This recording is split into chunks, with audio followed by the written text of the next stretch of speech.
6장 52절에서 59절까지 말씀입니다. 요한복음 6장 52절에서 59절까지 말씀 제가 읽도록 하겠습니다.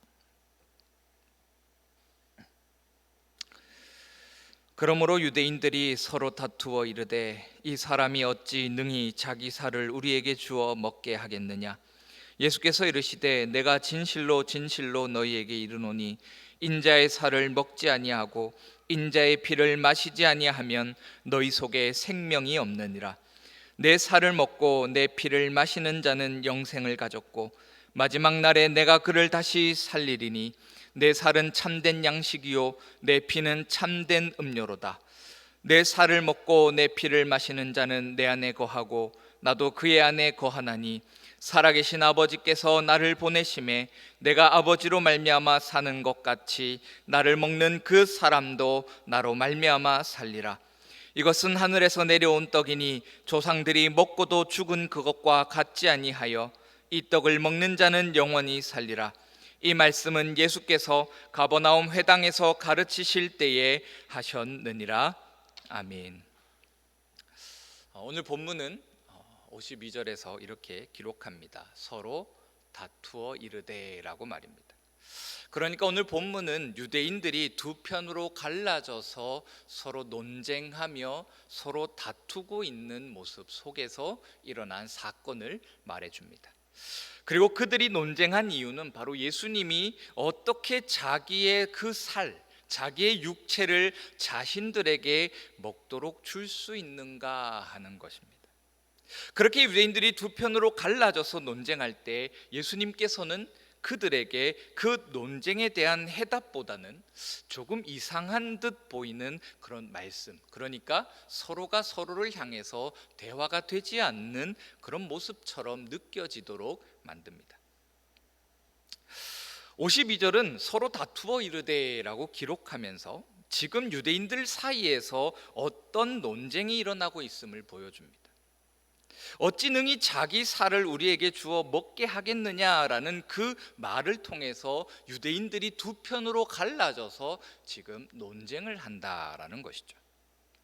왜 이들은 예수님이 자신들에게 살, 그러니까 육체를 주어 먹게 할 수 있다 혹은 없다라고 논쟁하게 된 것일까요?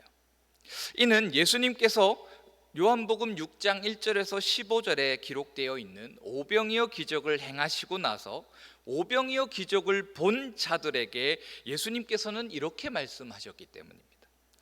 예수님 본인이 하늘에서 내려온 생명의 떡이다라고 말씀하셨기 때문이라는 겁니다.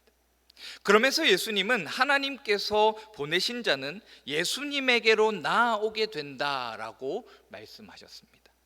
그리고 예수님의 말씀을 들었던 유대인들은 41절에서 42절이 기록하고 있는 것처럼 자기가 하늘에서 내려온 떡이라 하심으로 유대인들이 예수에 대하여 수군거려 이르되 이는 요셉의 아들 예수가 아니냐, 그 부모를 우리가 아는데 자기가 지금 어찌하여 하늘에서 내려왔다 하느냐라며 예수님의 그 출생에 관한 정보들, 곧 목수의 아들이고 선한 것이 날 수 없는 나사렛에서 태어나셨던 사실을 자신들이 지금 알고 있는데 어찌 예수님께서 하늘에서 내려온 떡이라 말씀하시냐라고 믿지 않았기 때문에 시작되었다라는 것입니다. 예수님께서 자신을 가리켜서 하늘에서 내려온 살아있는 떡이다 라고 말씀하신 것을 유대인들은 우리가 너의 부모님을 비롯하여서 너의 신분을 포함한 모든 것을 알고 있는데 어찌 네가 우리를 속이려 하느냐라고 화를 내며 예수님을 향해서 불만을 표출하며 수군거렸다라는 것이죠. 그럼에도 불구하고 예수님께서는 그들을 향해서 일관성 있는 대답을 계속하고 계셨습니다. 하나님께서 예수님 자신에게 보내신 자들은 이것을 믿고 이 말씀을 따라 예수님에게로 나아올 것이라 말씀하시면서 그들이 하나님으로부터 보냄을 받지 않은 자들이라는 것을 깨닫게 하셨습니다. 그들을 향해서 예수님은 계속해서 자기 자신을 하늘에서 내려온 살아있는 떡이라 말씀하시며 더욱 선명하게, 더욱 강하게 그들을 향해서 예수님 자신의 존재를 드러내셨다라는 것입니다. 그런 예수님의 모습을 보고 예수님의 말을 들었던 유대인들, 더욱이 예수님께서 오병이어를 통해서 보이셨던 그 기적을 바라보았던 그 유대인들이 예수님과 논쟁하는 것에서 이제는 서로가 서로를 향하여서 논쟁하기 시작한다라는 것이죠. 이 사람이 어떻게 우리에게 자신의 육체를 주어 먹게 할 수 있겠는가라는 것을 두고 지금 유대인들이 두 편으로 갈라지기 시작했다라는 것입니다. 여기서 놀라운 것은 예수님을 향해서 일제히 공격하는 것이 아니라 유대인 그룹 안에서 서로가 서로를 향해서 논쟁하면서 어떤 무리는 예수님께서 그렇게 하실 수 있다라고 주장하고, 또 어떤 무리는 아니야, 예수님은 그럴 만한 사람이 아니기에 그러실 수 없어라고 지금 서로 싸우며 서로 다투고 있다라는 것입니다. 그러니까 예수님께서 자신을 가리켜서 하늘에서 내려온 떡이라 말씀하신 것과 하나님께서 자신에게 보내신 자는 자신의 그 말을 믿게 될 것이라는 그 예수님의 말씀을 통해서, 그리고 또 자신들이 바라보았던 그 오병이어 사건을 통해서 유대인들 중에서 지금 많은 수의 사람들이 예수님을 향한 믿음이 생기기 시작했다라는 것입니다. 따라서 지금 52절에서 서로 다투어 이르되라는 말은 어떤 무리는 예수님이 하늘에서 내려온 떡으로서 자신들이 눈으로 목격했던 오병이어 사건과 예수님의 말씀이 일리 있는 말이다, 가능하다, 그는 분명 우리에게 자신의 살을 줄 만큼 우리의 생명을 보존하시기 위해서, 우리에게 영원한 생명을 주시기 위해서 할 수 있는 분이다 라고 주장했던 반면, 반대편에 선 무리들은 아니, 예수님이 우리와 같은 사람으로서 우리가 보았던 것처럼 요셉의 아들이고 목수의 아들이며 선한 것이 날 수 없는 나사렛이라는 그 동네에서 태어난 사람으로서 그가 어떻게 그런 위대한 능력을 행하겠느냐라고 예수님을 믿지 않는 모습, 그리고 심지어 만약 그가 우리에게 자신의 살을 주어 생명을 준다 하여도 그것은 역겨운 일이고 그것은 지겨운 일이며 그것은 아주 저급한 일이기 때문에 우리는 받아먹지 않겠다라고 말하는 그 반대편의 의견들이 모여서 지금 서로 싸우고 있다라는 것입니다. 따라서 서로 다투었다라는 말은 유대인들 내부에서 두 편으로 갈라져서 하나는 예수님께서 하늘에서 내려온 떡이심을 맞다라고 주장하는 것이고, 다른 하나는 그럴 수 없다라고 주장하고 있는 상황이라는 것입니다. 그러면서 오늘 본문 59절은 이 논쟁이 일어난 장소에 대해서 우리에게 소개해 주면서 이 논쟁의 성격이 어떠한 것인가 하는 것을 짐작해 합니다. 59절이 알려주는 장소는 바로 가버나움 회당이라는 것입니다. 그러면서 59절은 이 논쟁의 성격을 알려주는데, 이 논쟁이 단순히 동네에서 사람들이 모여서 수군거리면서 어떤 일을 가지고 다투는 것이 아니라는 것을 말합니다. 그냥 친구들 사이에서 의견이 맞지 않아서 다투는 그런 정도가 아니라 지금 이 논쟁을 통해서 어느 한쪽은 굉장히 무거운 그 법적 책임을 져야 하는 그런 논쟁, 아주 무겁고 중요한 사건을 가리는 바로 법정에서 이루어지고 있는 논쟁이라는 것을 보여줍니다. 왜 그러냐면 유대인들에게 있어서 회당이라는 것은 아주 중요한 것입니다. 유대인들은 회당을 자신들의 기준과 같이 여겼습니다. 유대인들에게 있어서 회당이라는 것은 자신들의 모든 삶의 기본이었고, 그래서 유대인들은 자녀들이 태어나면 회당에서 가르쳤고, 자녀들이 자라가면서 그 회당을 벗하며 회당에서 함께 예배하며 회당에서 자신들에게서 일어나는 모든 문제를 처리했다라는 것입니다. 이들은 회당에서 나고 회당에서 자라 회당을 벗하며 살아갔다 하여도 무방할 만큼 회당을 중심으로 모여들었고, 그들의 삶은 결국 이 회당이라는 것이 정체성을 그려주었다, 정체성을 만들어 주었다라는 것입니다. 왜 유대인들은 이 회당을 중심으로 살아갔을까요? 그것은 바로 자신들의 정체성을 결정지어주는 율법이 바로 그 회당에 있었기 때문입니다. 율법을 다루는 핵심 기관이 바로 이 회당이었기에 자신들의 사회적이고 종교적이며 경제적인 그 모든 문제들을 이 율법 앞에서 옳고 그름을 나누어서 시비를 다투어서 결정받았던 것이 바로 이 회당이라는 것이었기 때문입니다. 유대인들은 회당에서 율법을 배웠고 율법을 기준으로 예배를 드렸으며 율법에 따라서 자신들에게 일어나는 모든 문제들 속에서 해답을 얻었다라는 것입니다. 따라서 이런 회당에서 지금 두 편으로 나뉘어서 논쟁이 일어나고 있다라는 것, 그것은 그야말로 율법의 기준에서 무엇이 옳고 그른가를 결정하고 그에 따른 책임을 져야 하는 그런 무겁고 아주 신중하며 중요한 의미를 가지는 일이 지금 유대인들 사이에서 일어났다라는 것이죠. 즉 오늘 본문이 보여주는 모습은 예수님을 중심으로 유대인들이 서로 다투고 있는 모습을 보여주면서 회당에서 이루어졌던 한 재판의 모습을 그려준다라는 것입니다.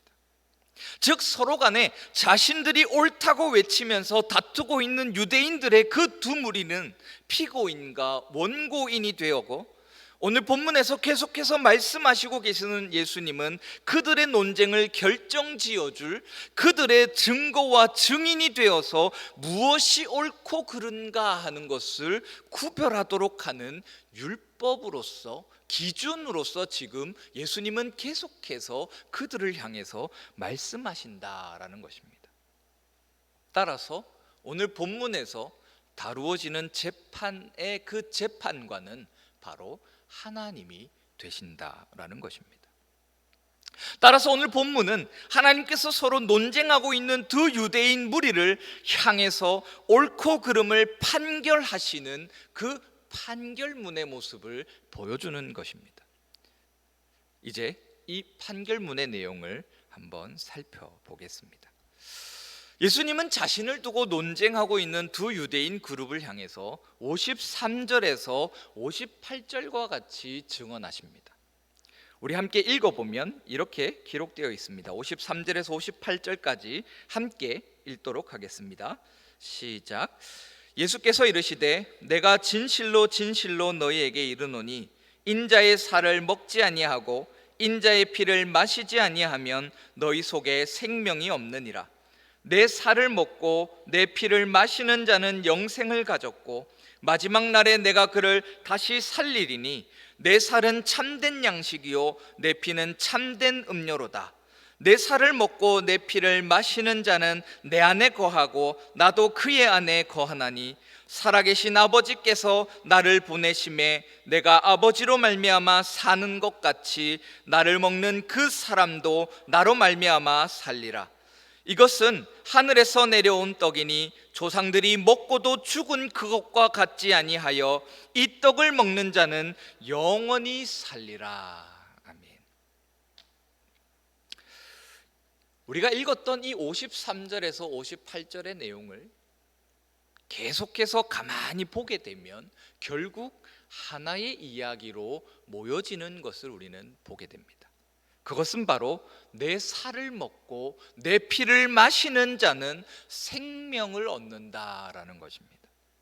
마치 예수님은 지금 너희가 육신으로서 살아갈 때에 음식을 먹지 않고 물을 마시지 않으면 살아갈 수 없지 않느냐, 그것과 같이 지금 예수님께서 주시는 그 살과 그 피를 마시지 않는다면 너희는 살아갈 수 없다라고 말씀하신다라는 것입니다.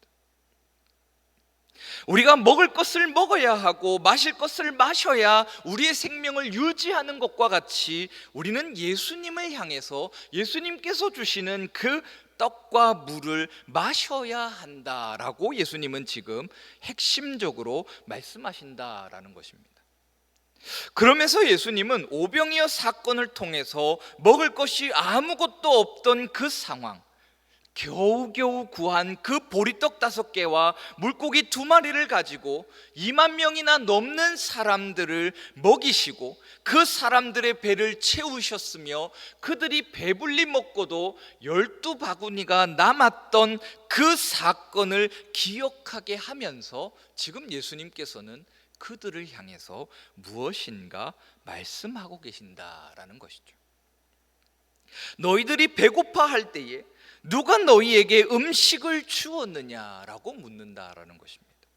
누가 너희의 배를 부르게 했고 누가 너희로 배가 고파 움츠려들었던 몸을 일으켜서 피도록 하였느냐라고 예수님은 지금 그 두 무리를 향해서 말씀하시는 겁니다.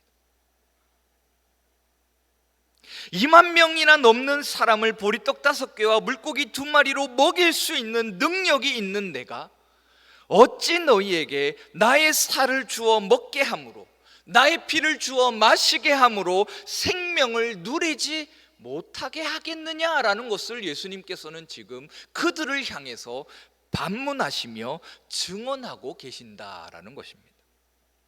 그러면서 예수님은 이 논쟁의 핵심을 짚으시면서 이렇게 말씀하십니다. 57절에 살아계신 아버지께서 나를 보내심에 내가 아버지로 말미암아 사는 것 같이 나를 먹는 그 사람도 나로 말미암아 살리라 라고 말입니다. 그러니까 예수님은 하늘에서 내려온 떡으로서 자신을 먹는 자는 생명을 얻을 것이지만 이 말의 의미를 깨닫지 못하여서 먹지 못하는 자는 생명을 얻지 못한다라는 것을 말해주고 있다라는 것이죠.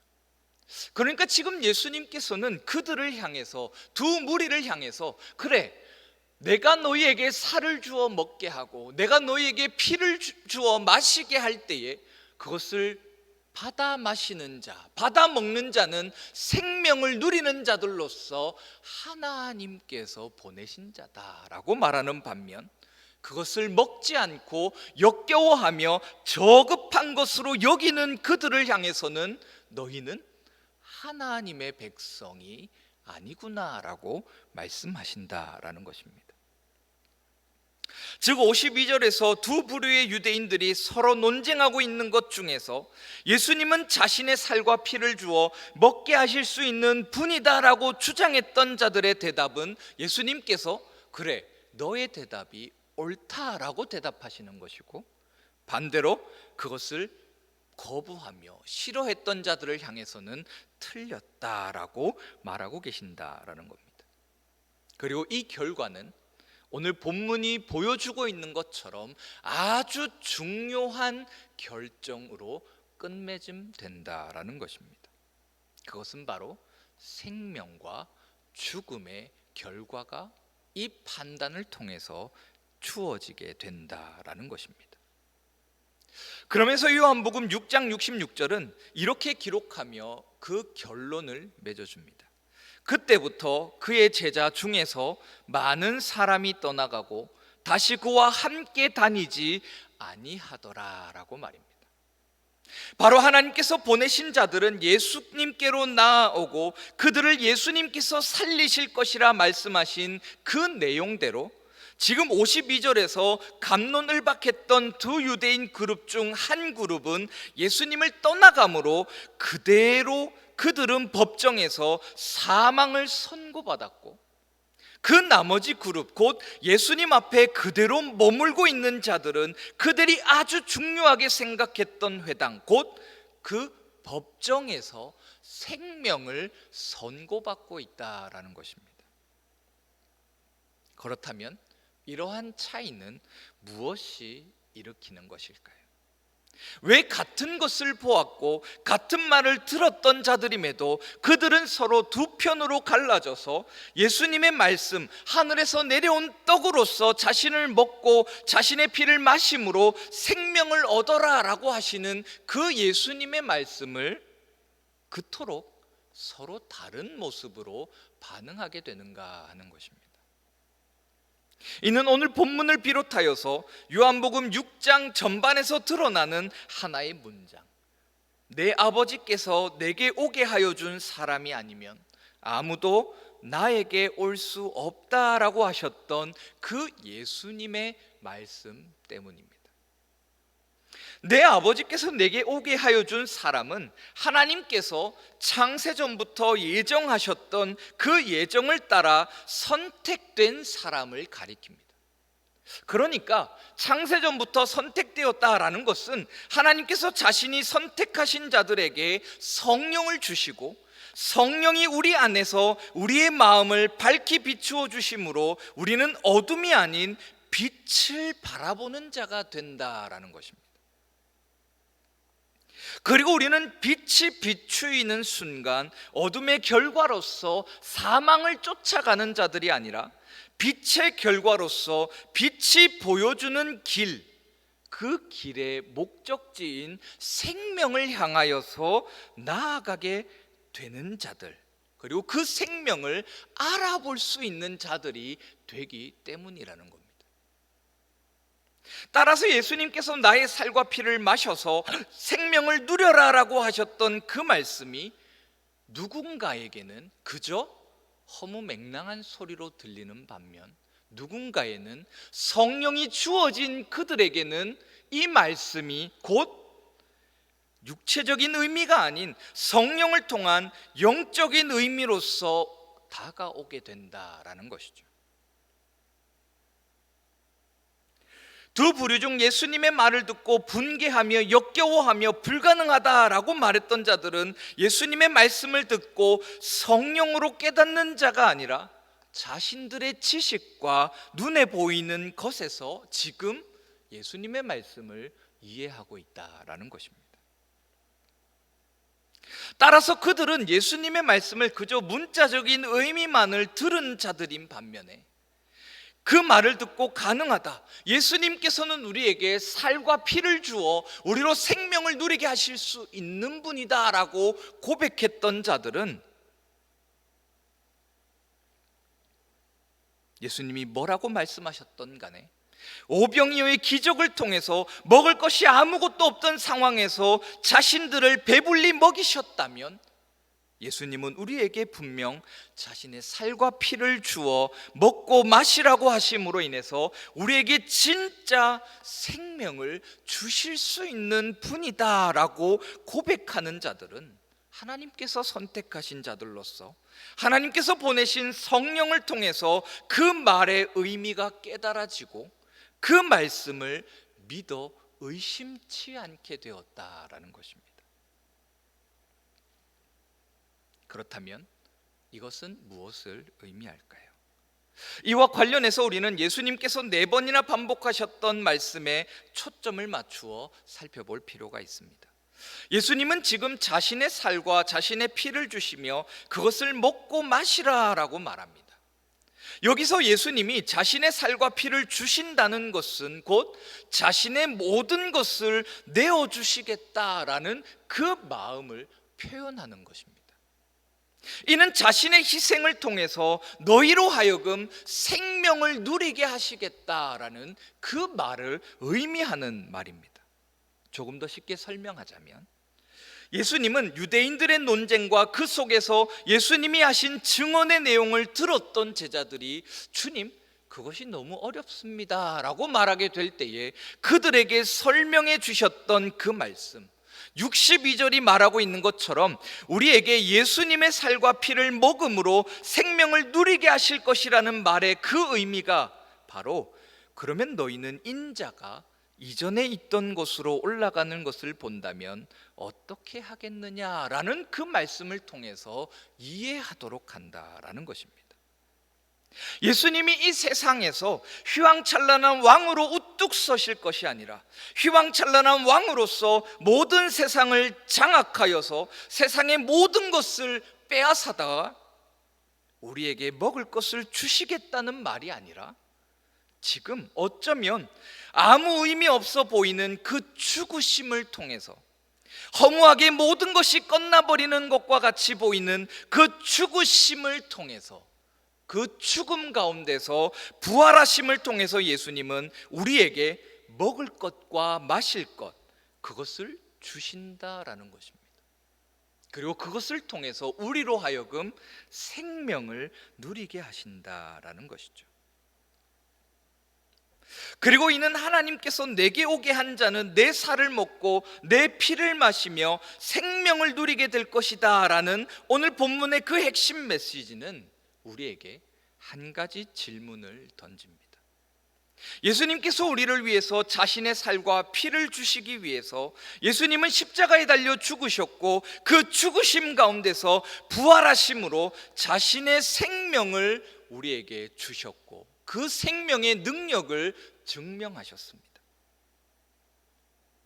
그리고 이와 같이 예수님은 우리를 살리기 위해서 자신은 처참히 짓밟혀 죽으시며, 그 죽음으로 인해서 우리는 예수님의 살과 피를 먹게 되고, 그 살과 피를 먹으며 우리는 예수님께서 그러하셨던 것처럼 다시 부활함으로 영원한 생명을 누리는, 바로 그 예수님이 주시고자 했던 그 생명을 누리는 자가 된다는 것을 너희는 믿느냐라는 것입니다.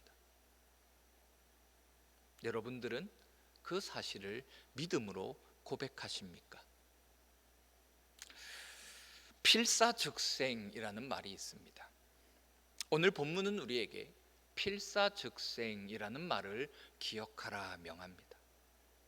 예수님께서 생명을 주시기 위해서 죽으심으로 부활을 통해서 예수님의 생명력을 증명하셨던 것처럼 우리는 필사즉생, 믿음을 통하여서 반드시 죽고자 할 때에 우리의 속에 심기어진 그 생명력을 증명하게 될 것이다 라고 말입니다. 이순신이